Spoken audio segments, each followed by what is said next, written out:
For this woman, the compulsory sheltering and feeding of an extra 8 people. For the family who have fled this house, the immediate requisition of their home. For this man, perhaps imprisonment if he refuses to billet. 8? I'm not having 8. Sorry, sir, you've got to take 8. I don't want to. I'm not having 8. I haven't got enough food in there for 8. Don't argue, don't argue. I warn you that under the emergency regulations, with 4 rooms and a kitchen, you can be forced to take 8 people. Bloody hell. In a recent mock NATO battle in Europe, using only tactical nuclear weapons and described as a limited engagement, it was estimated that over 2 million non-combatants would have been fatally or seriously injured. David Edward Thornley, age 37, general practitioner in medicine, now on the staff of one of a series of emergency medical aid units being established in preparation for a nuclear strike. Time, 9:11 a.m., September the 18th. Dr. Thornley stops to make an emergency call. Berwick Street, Canterbury.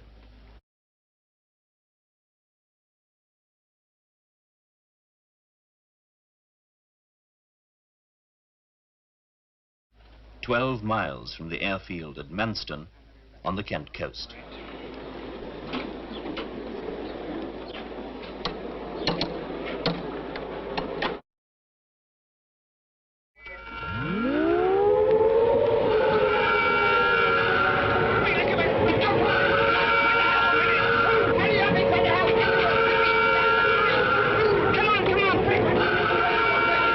This family couldn't afford to build themselves a refuge.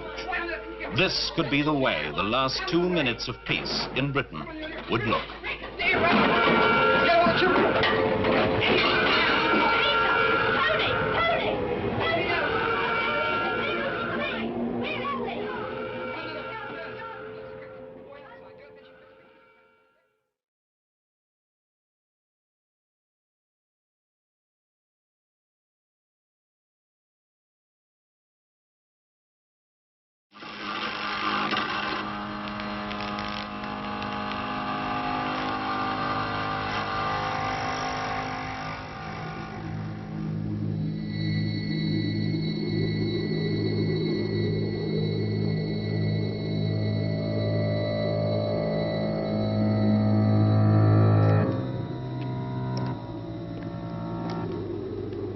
The story of the events and the people who, over centuries, came together to bring us in from the cold and to wrap us in a warm blanket of technology is a matter of vital importance.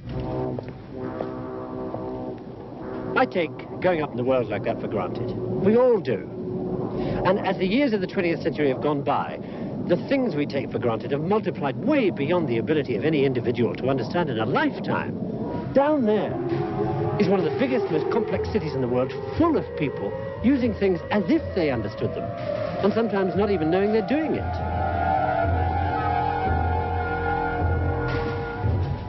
New York City, like all the other major high-density population centers scattered across the earth, is a technology island. I'd like you to meet a few people who were in or near New York City on a November evening over a decade ago. And the reason I'd like you to meet them is because they all have one thing in common.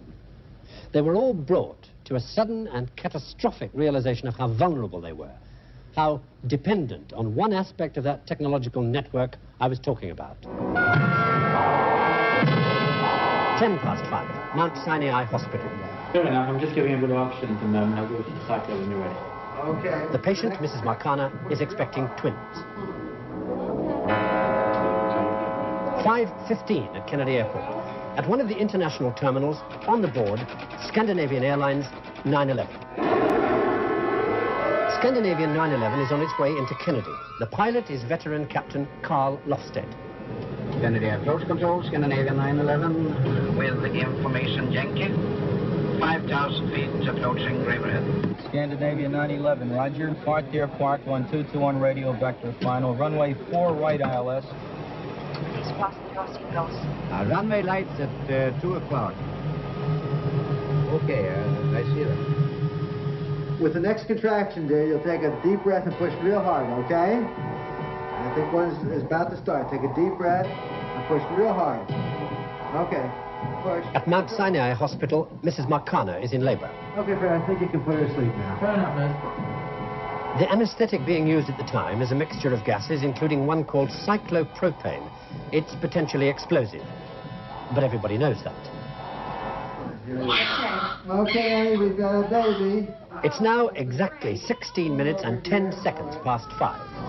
That's where this comes in. It's a relay, and its job is to detect changes in power going onto a transmission line. These up here.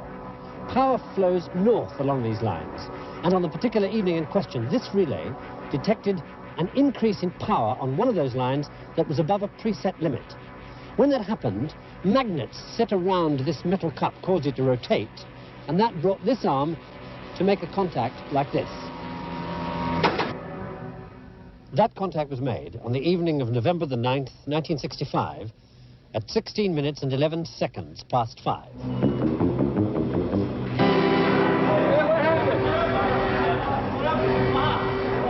As the network fell apart, links between one energy center and another broke. Instead of 300,000 kilowatts coming into New York to help meet demand, 1.5 million kilowatts were draining out of the city to supply areas now cut off from the network, but still connected like leeches to the New York generators. Here we go again. Here she is. Okay, I've got her. Hey, What the hell's going on? someone's playing a joke. Hey, look! The generators continued to trip out, and at Kennedy Airport, the radar screens went black. And Flight 911 was in trouble.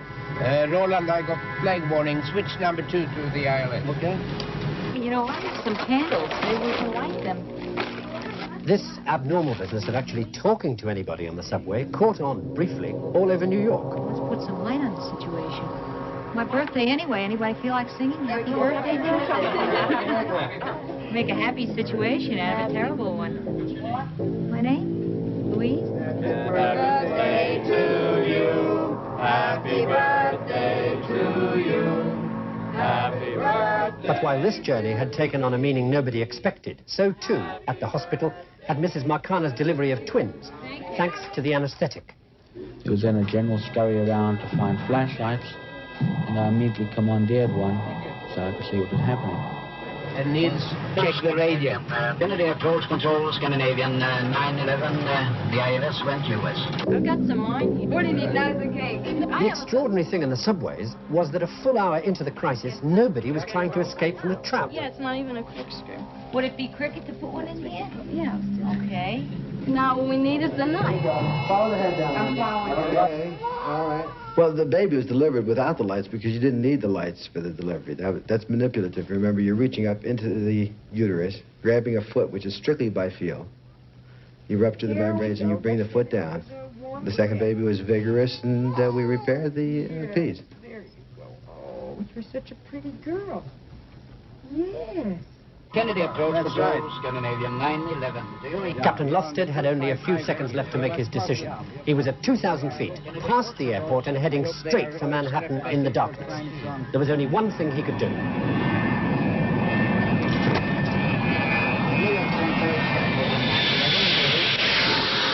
Lofsted and 200 other jets that night landed with the help of radio working on planes sitting on the ground.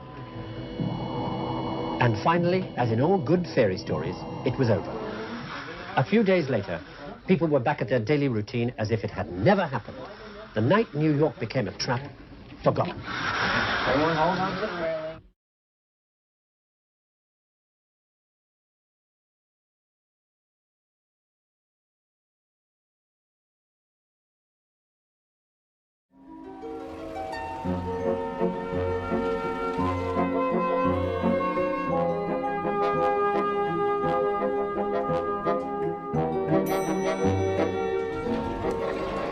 Welcome to Hotel Zanzibar. I see you have not stayed with us before, but please, feel free to linger in our corridor and take a butcher's around the 9th floor. Mr. Blue and Mr. Brown are in the building. For shame, Henry, why speak you to your cuff? There's no one here, you're armed. Yes, sir. So chill. I take it we have all the channels? Yes. Ah, Mr. Brown, your luggage is within. Do you need a tour of the room? Not fast. Sleep well, sweet prince. He shall not live the night. 'Tis understood assassins wish him dead to cleanse our country of his family's line. So when Prince Rico meets my little friend, and grief does shake the old king of his wits, my father stands in readiness to rule, then I will wear the prince's crown instead. And I'll be 911, not 912. Young man, I wish to order some room service, which is off menu, if you catch my drift. I do indeed. Yeah. The other half will come. After you do. I understand. Leave it with me. I know just the girl for you. Do you have the key card? Yes, got it here. Doesn't seem to work. Don't know why. No joy. I'll go back to reception. You wait here. Is that the matter, madam? Are you locked out of your room? Yes, my boyfriend's gone to fetch another card. Oh, they are most unreliable. Boyfriend? No, the key cards. So do you want me to let you in? I've got a pass key. No. Do you have any other rooms available? There's nobody booked in 913. I can show you in there if you like. All right. A woman should be wooed with care. Excuse me, miss. I hate to be a bore. I was looking at my key card and I saw the number of this room is 911. For me to stay in here can't be done. Well, you do not like the number, sir. No way. Well, 914 has just come free today. Oh, I'm very superstitious as of late. To stay in 911's tempting fate. Well, at least you haven't had to travel far. Have you taken anything from the minibar? No, but will you tell the bellboy on this floor the water sports will now be 914? When these blue rivers in my wrist do run and mingle with the cheap bath salts and soap, then will my guilt drain out with them to sea. And will my children mourn? I can but hope. My boys, my twins, were given up at birth. Their mother died. I was still in jail. One stayed in England, one was sent abroad. I know not what became of either one. So tonight, I will put me to my sword. Why has she flown? Oh, these sodding keycards never bloody work. Sir, may we speak plainly once again? Of course. You're barking up the wrong tree. Your room is down here, 911. Oh, I see. That'll be why the card refused to work. Your room service is on its way. Oh, great. Bring it straight up, will you? And, be discreet. Naturally. I need a wee. Be quiet, have some tact. We must discuss the tariff for this act. I have to pay. No, madam, I pay you. You know I'm staying in here tonight. Okay. I need some space. I cannot what you do. You really are a pig. What's that? Who's this? Just go back to bed and I will join you soon.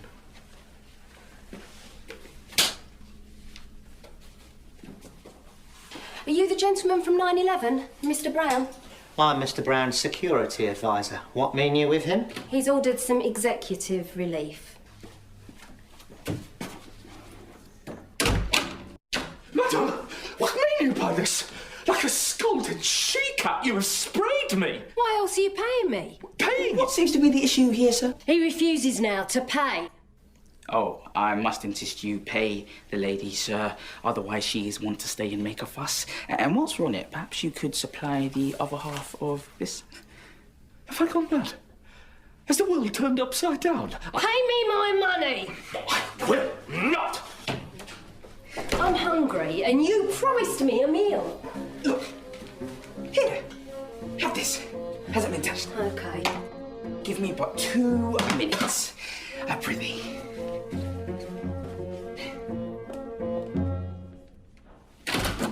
Hello, And so I am collect the maids. I'm on an errand if you would be led. Ah, good, the maid. You must have read my mind. I've waited long enough in there. Pay up! Pay up? For what? I know not what you mean. This hotel is full of madwomen, I swear. Mother, where did you get that money from? From him. Give me that money, Grandma. I've earned it. Well, I earned it too. It's all my fault. I've messed it up. Calm down. We just need to untangle what is tangled. This gentleman was booked in 914. No, that's Mr. Brown from 911. In bed with Redwater and was next door. Then Mr. Green in 915. His bath plug. And Blue in 912. Who have I missed? Miss Rika, what has happened? Aren't you tired? I thought you would be sleeping now. With this, you have to give me shelter from these people. Good Henry, you're the only one I trust.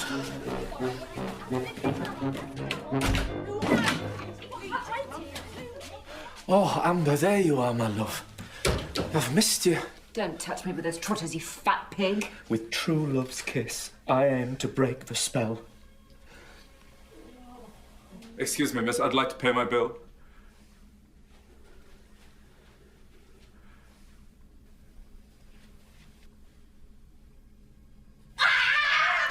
For the final time, will you be...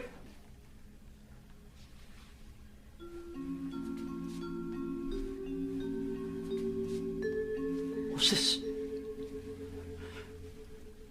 2 peas from the same pod, both shelled. Do my old eyes deceive me, or could I be looking at the sons I briefly held? I was adopted as a child. And I never knew my father until now. I always felt that I was but a half, lacking not just a father and a mother. Meeting your other half makes you a whole. Does that sound wrong? It's nice to meet you. Brother.